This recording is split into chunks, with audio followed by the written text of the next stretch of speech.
Rápidas, pero no son muy rápidas. Oye, usen, por favor, usen mucho guana para que pongan su...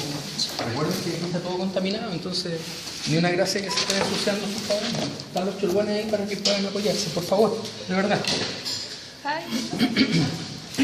Distribuyen ahí churguanes, everybody.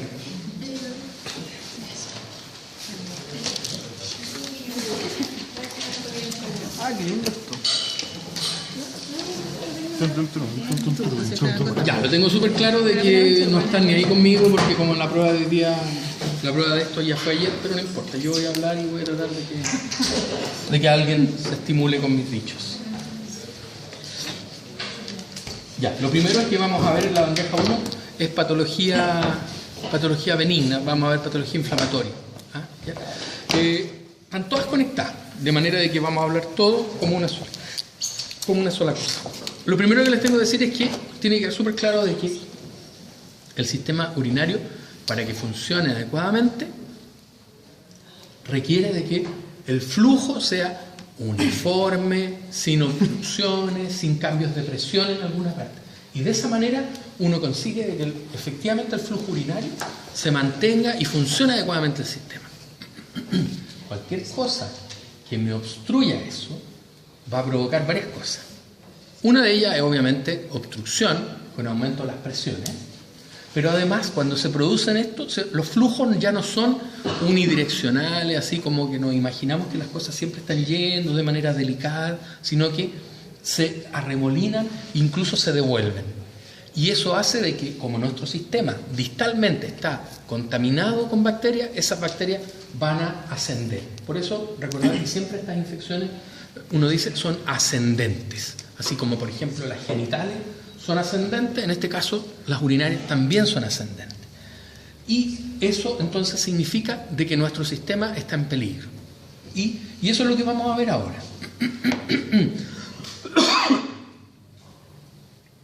Se produce... No, vamos al tiro a la primera pieza.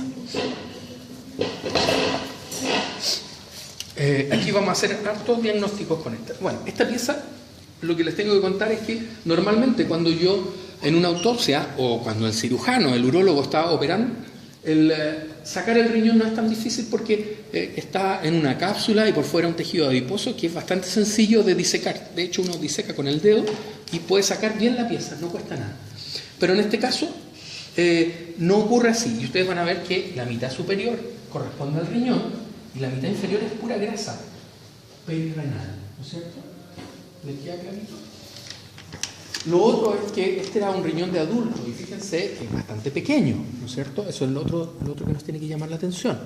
Es un riñón bastante pequeño. La otra cosa que les tiene que llamar la atención es que hay unas cavidades que corresponden a dilatación del sistema pielocaliciario, ¿ya? Y lo otro es que si uno mira, en realidad la verdad es que es re difícil ver de qué manera yo consigo separar, o sea, está íntimamente adherido lo que es lo perirrenal, que es grasa y algo de tejido, está íntimamente adherido con el riñón, por lo tanto no logro identificar nada. Y por la superficie la misma cosa, o sea, de hecho aquí hasta hay musculatura dorsal que está incorporada a la pieza porque no hubo manera de separarla. Entonces, ¿cuál es la historia? Bueno, la historia es que este paciente debe haber tenido algo que lo primero que observamos ahí es una dilatación. ¿Cómo se llama esta dilatación pielocaliciaria? Hidronefrosis. Entonces, hay una hidronefrosis. Además de eso, tenemos, ya uno podría decir, pero no es una tremenda hidronefrosis, ok, no es una tremenda, pero suficiente, debe haber sido suficiente para que se produzca lo que viene a continuación.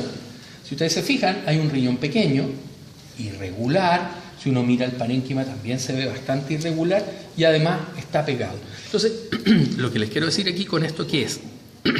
Que estas alteraciones, que vamos a ver varios ejemplos de diferentes tipos de alteraciones del flujo, permitieron el ascenso bacteriano y este paciente lo que ha tenido seguramente es la inflamación, por lo menos renal, ¿ya? Pero seguramente también del componente urotelial del riñón, que es la pelvis. Entonces, ¿cómo se llama eso? La inflamación del riñón con su componente excretor. No, hidronefrosis es nuestra dilatación. Ahora estoy hablando de la inflamación. Pielonefritis. Entonces, recordar que la pielonefritis, no la aguda, porque la aguda es relativamente sencilla. La aguda, por ejemplo, en el caso de las embarazadas, es un cuadro inflamatorio agudo que normalmente logra recuperarse adecuadamente con el diagnóstico y el tratamiento. Pero en este caso, donde hay condiciones permanentes que favorecen el ascenso bacteriano, son pielonefritis crónica.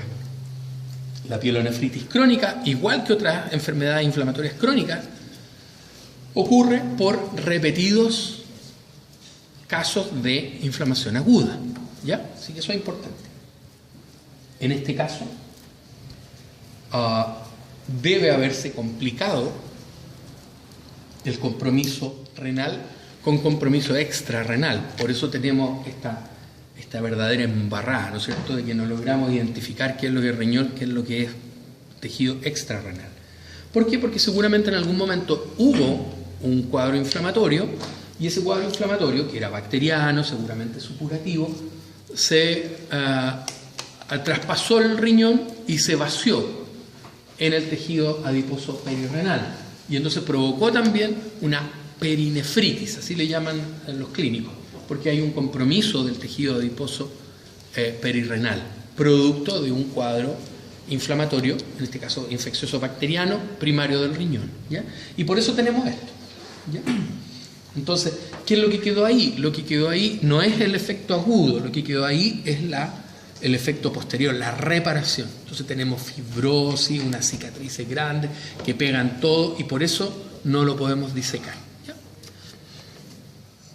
Ahí está ese caso. Otro caso.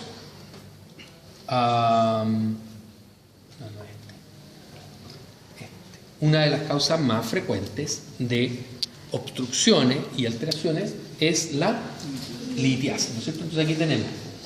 Hagamos todos los diagnósticos que podamos hacer. Uno, litiasis renal, ¿no es cierto? Todo el mundo no está guardadito. Si lo dejo abierto, pierdo. Entonces están guardaditos acá. Ya, ¿qué otra cosa hay en este riñón? Hidronefrosis. Hidronefrosis. ¿Qué más? ¿Qué más? Pero no digamos fibrosis.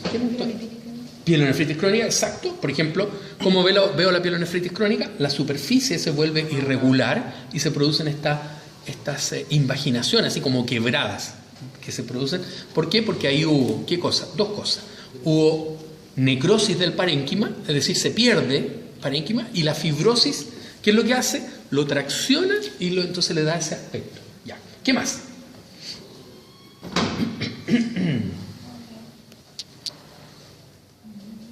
¿Cómo está el riñón? Ya. Atrofia renal. Atrofia renal. ¿Ya?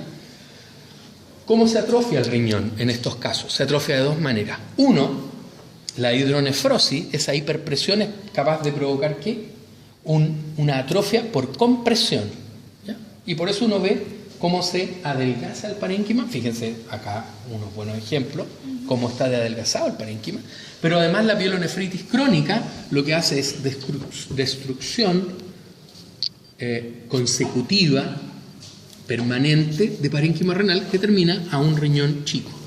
Y por ejemplo, acá tenemos otro ejemplo. No es este. Esto de aquí, también aquí una tremenda hidronefrosis, o este de acá, una tremenda hidronefrosis. Ahí todavía se ve restos de un cálculo coraliforme o en asta de ciervo, cualquiera de los nombres vale, que al ubicarse ahí lo que hacen es que de inmediato alteran el flujo renal y ustedes van a ver todo.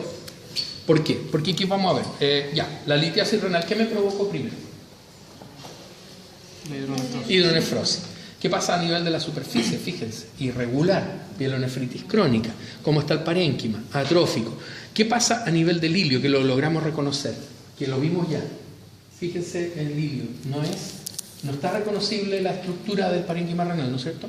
Ahí hay una perinefritis asociada. ¿Ya? ¿Se fijan? En esa zona. Igual que el otro caso que les había mostrado. Y y este caso es bueno. Incluye mi vejiga, bueno, no la mía, próstata, vejiga, uréter, riñón. Entonces nos vamos nuevamente al tema. Uno solo. Diagnósticos.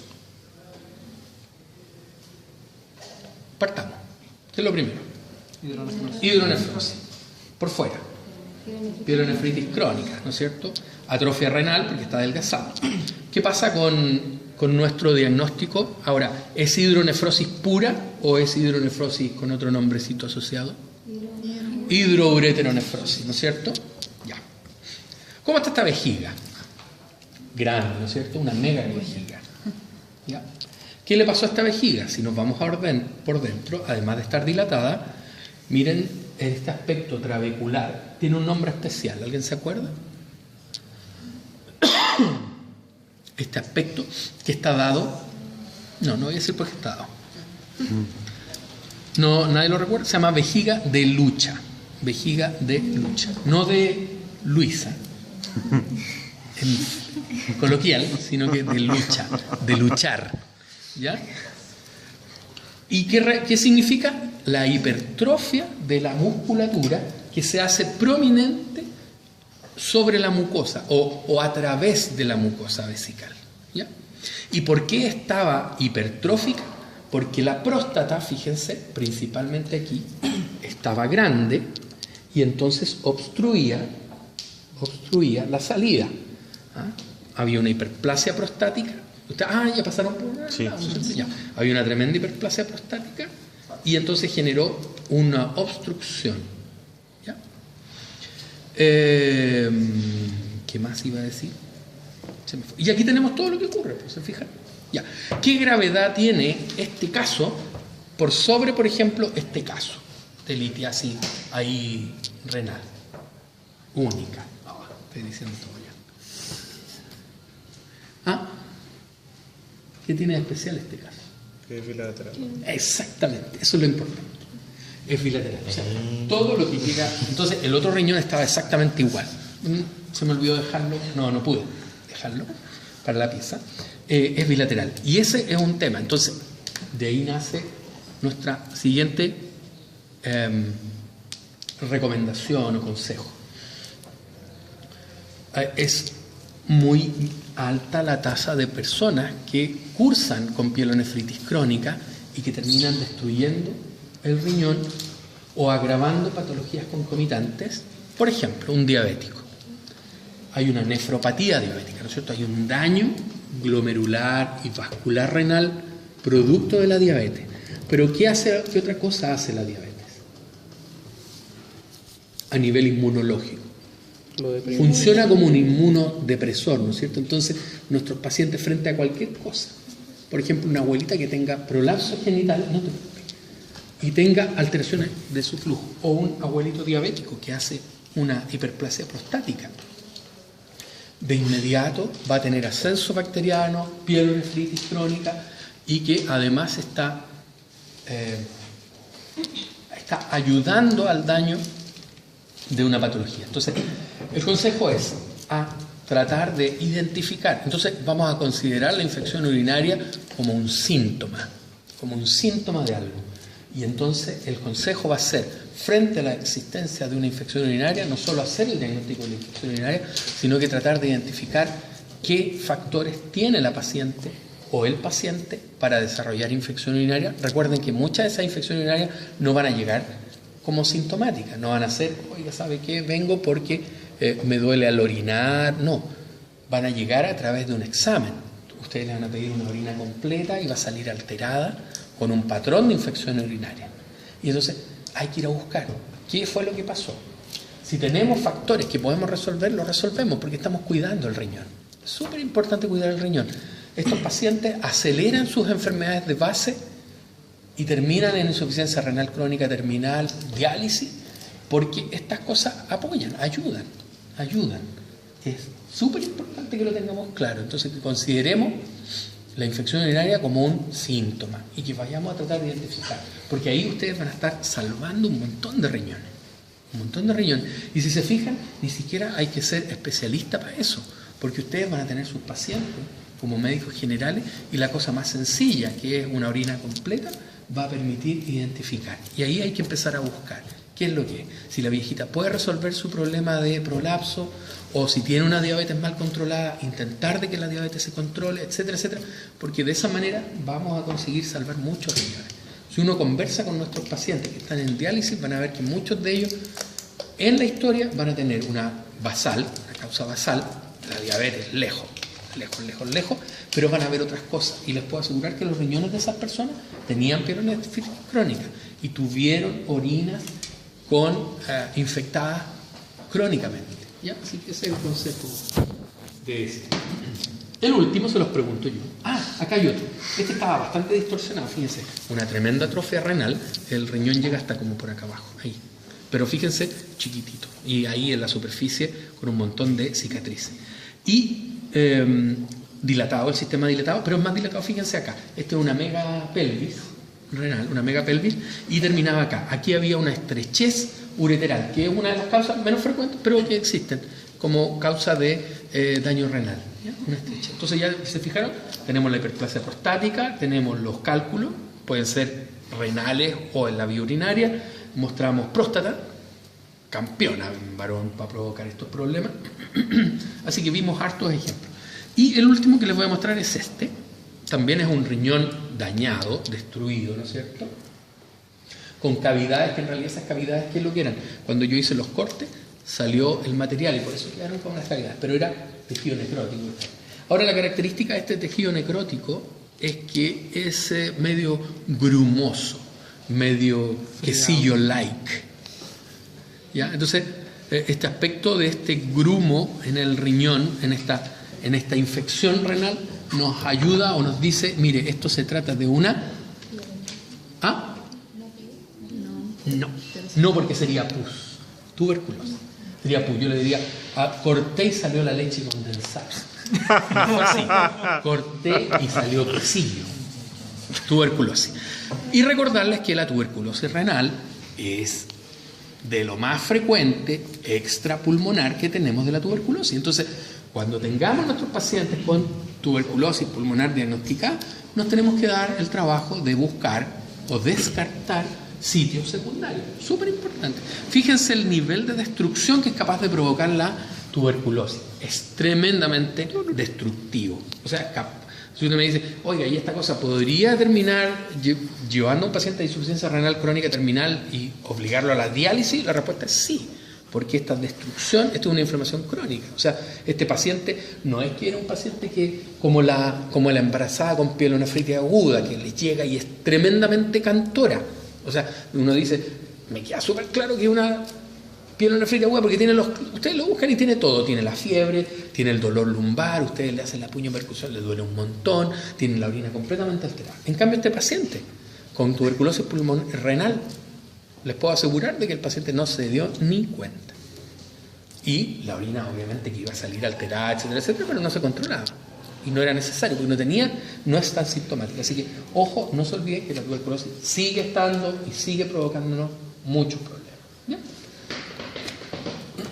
Pasemos acá. Patología renal tumoral. Vamos a revisar el tumor renal de adulto más frecuente, que es el carcinoma de células renales, ¿ya?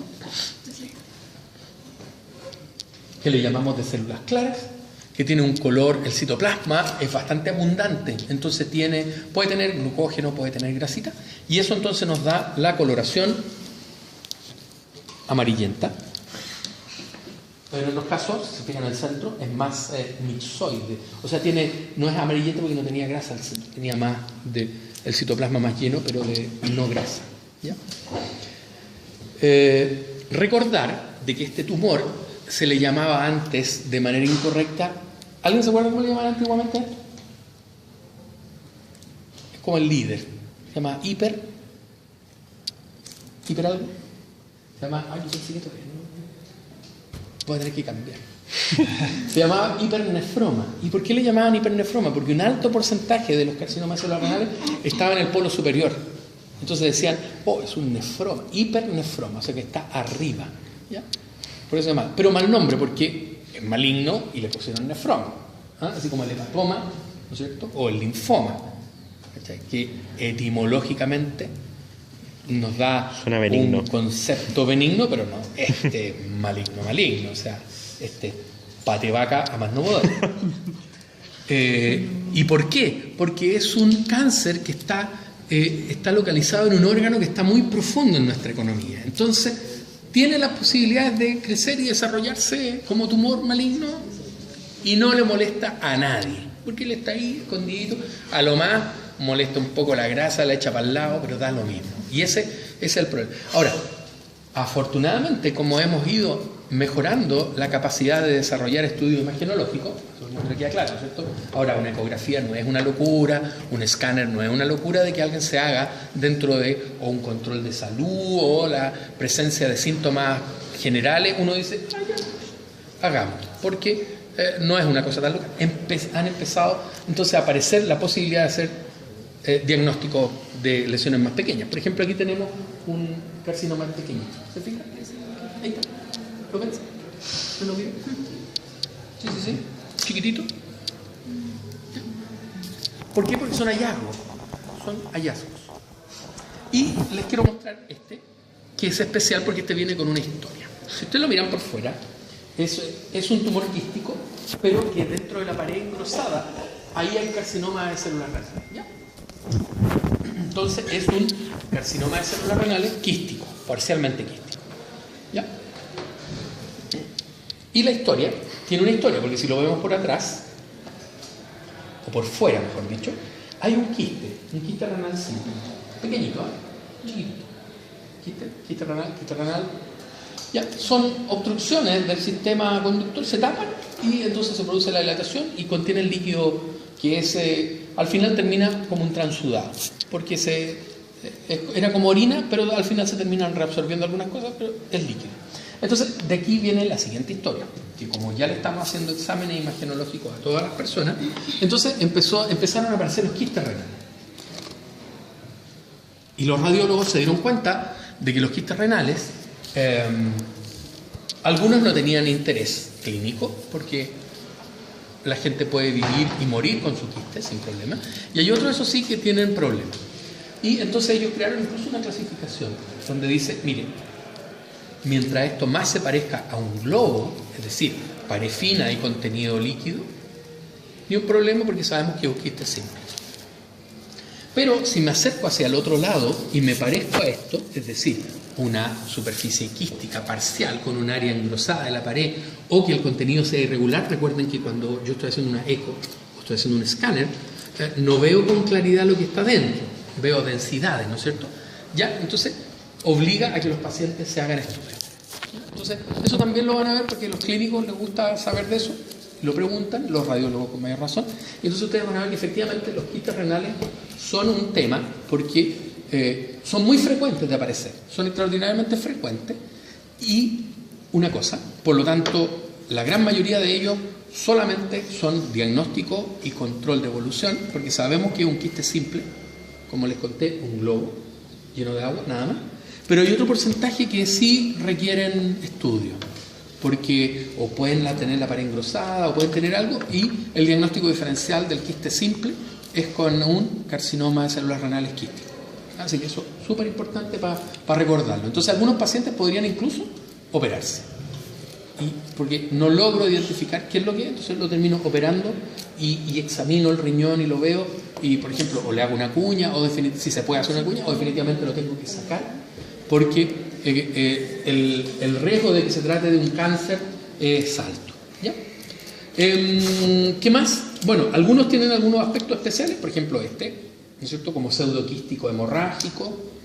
Estos tumores tienden a provocar harta hemorragia y necrosis. Otros pueden ser, el doctor me dijo que se lo había mostrado, hay unos que son sarcomatoides, donde la célula cancerosa, en vez de ser así, parecida a la célula de un túbulo, ¿no es cierto? Así poligonal y todo, ¿no? Adquiere un aspecto de célula estromal, parece un fibroblasto. Y por eso le llaman sarcomatoide, porque no es sarcoma, es oide, parece sarcoma, pero es la célula que en su fenotipo se manifiesta con este aspecto, pero es célula epitelial, o sea, es carcinoma, ¿ya? Y es más agresivo, desafortunadamente. Bueno, más agresivo de lo agresivo que es el carcinoma de células renales, o sea, piensen que pateo. Y en la evolución, el doctor me dijo que se lo había mostrado, en la evolución natural del carcinoma de células renales, nos dijo, sí, mire, ¿sabe qué? Va creciendo, compromete el tejido adiposo perirrenal, eso lo entendemos, porque va infiltrando, ¿no es cierto? De hecho, incluso en la pregunta de ayer, puede infiltrar la suprarrenal, porque está ahí mismo. Si justo nos toca un hipernefroma, o sea, del polo superior, y que crece, puede infiltrar, lo entendemos. Y también entendemos que se puede ir a los ganglios linfáticos del ilio, porque los cánceres hacen eso. O también entendemos que se pueden dar metástasis a través de vía venosa, porque entendemos. Pero este carcinoma celular es algo especial. ¿Y qué es ese algo especial? La invasión de la vena renal. Bueno, a todo el mundo le queda claro de que esta vena renal está invadida, ¿no es cierto?, con un trombo mixto, que es tumoral y, bueno, aquí está el cáncer, ¿no es cierto? No lo quise abrir, pero ahí está el cáncer deformando. Y fíjense cómo la vena cava inferior también está comprometida, ¿no es cierto?, que es la que tengo aquí en mi mano derecha. ¿Ya? Que es para mostrar un poco esta evolución particular y distinta del carcinoma de células renales, que los otros no lo tienen. En los otros cánceres no andamos buscando el compromiso de la vena, pero en este caso sí lo andamos buscando. ¿Ya? Ahí terminamos nuestra bandeja tumoral. Y ahora nos queda vejiga. Vía urinaria, la verdad es que tengo recién un caso, ya no quedó para ustedes, queda para el próximo año, de un cáncer de uréter, pero que está recién terminándose, entonces no se los puedo entregar. Oh. Ya. Va a quedar para la próxima. Pero tenemos vejigas. Voy a ir repitiendo para verlo. Entonces, cuando tenemos nuestra vejiga obstruida, a todo el mundo le queda claro de que esa es una próstata prominente, ¿no es cierto?, que está tapándome la uretra prostática, ¿no es cierto? A todo el mundo le queda claro. Y a todo el mundo le queda claro de que hay evidencias de vejiga lucha, ¿no es cierto? ¿Vejiga lucha? ¿A todo el mundo? Sí, vejiga lucha. Lo mismo que este otro. También es pequeñito. ¿Qué significa que esté pequeña y prominente? Significa de que todavía es capaz de vencer la presión para orinar, ¿no es cierto? Bueno, pero si se fijan acá y volvemos a esta, aquí, además de tener vejiga lucha, tenemos Vejiga dilatación, megavejiga. Entonces, ¿qué significa? Que desafortunadamente la presión ya no la puedo vencer y empiezo a dilatarme. Y termino en esto. Una vejiga grande, dilatada, fofa, Atrófica. donde había y se produce una atrofia de la musculatura propia de la vejiga, de la capa muscular. Se produce una atrofia porque ya definitivamente se dilató y entonces se terminó de estirar y ya no tengo capacidad contractil. Y estos, igual que los pacientes que se lesionan la columna, terminan orinando por rebalse. ¿Y qué significa? Que la vejiga está siempre llena, igual que tener un vaso lleno, y como orino, la orina que llega se va cayendo. Y es lo mismo que pasa acá. La orina que llega es la que se va eliminando, pero mantengo un volumen muy alto de contenido en la vesical. Y por último, tengo esta, que uno me diría, uy, mire, tiene aspecto de vejiga de lucha. La respuesta es sí, parece que tuviera aspecto, ¿no es cierto?, de vejiga de lucha, pero es re chica. Pero lo que me llama la atención, miren, es el grueso de la pared. La verdad es que es demasiado gruesa para lo que nosotros habíamos ya observado en la otra vejiga. Es demasiado grueso, ¿cierto? Y cuando yo miro carefully, como dicen los gringos, con mucho cuidado y atención, ¿de qué me doy cuenta? Me doy cuenta de que la pared, además de estar engrosada, pierde las características de la macro, de la anatomía macro que yo puedo identificar. Por ejemplo, la capa muscular, que ustedes siempre recuerdan, es oscurita. Yo la reconozco en una parte, pero después se pierde y hay como algo de color más claro, que está así como rayando o manchándome la estructura. Bueno, cuando yo me voy a la histología, voy a reconocer que está muy gruesa la pared, basado principalmente en tejido fibroso. Está lleno de tejido fibroso, pero, dentro de ese tejido fibroso, empiezan a aparecer nidos o celulitas aisladas que me llaman la atención, los miro, de alta adipia. núcleos grandes, núcleos chicos, redondos, cuadrados, etcétera, mitosis, núcleos prominentes, etcétera, etcétera, y me doy cuenta entonces que se trata de un cáncer vesical, pero de variable o de forma infiltrativa. Entonces, este sería el Bormann 4, este sería la linitis plástica de la vejiga. Es una de las maneras en las cuales infiltra. ¿No es frecuente? No es lo más frecuente. Lo más frecuente es lo que nos les podemos mostrar. ¿No es cierto, doctor? Que son arbolitos pequeñitos en la superficie vesical, uretral, pélvica o ureteral, ¿no es cierto? Que es el típico carcinoma superficial. Eso es lo que más vemos. Pero obviamente no lo podemos traer porque eso se procesa entero. Entonces, obviamente no lo podemos mostrar, que es lo más frecuente. Pero existen, y por eso en la pregunta de ayer decía, ¿no? Así parece, ¿no? Que nos preocupaba mucho el grado de estos carcinomas superficiales, ¿no es cierto? ¿Por qué? Porque esos que tienen alto grado, es decir, tienen estas células que yo le decía, mucha diferencia de tamaño y con características atípicas, esas son las que pueden seguir. Pues recuerden que este carcinoma es multicéntrico. O sea, yo puedo tener en la vejiga, pero podría tener en el uréter, en la pelvis, o podría volver a tener en la vejiga, etc. Y los siguientes tumores corren el riesgo de que ya no sean superficiales, buena onda. Los siguientes podrían ser malos, ¿ya?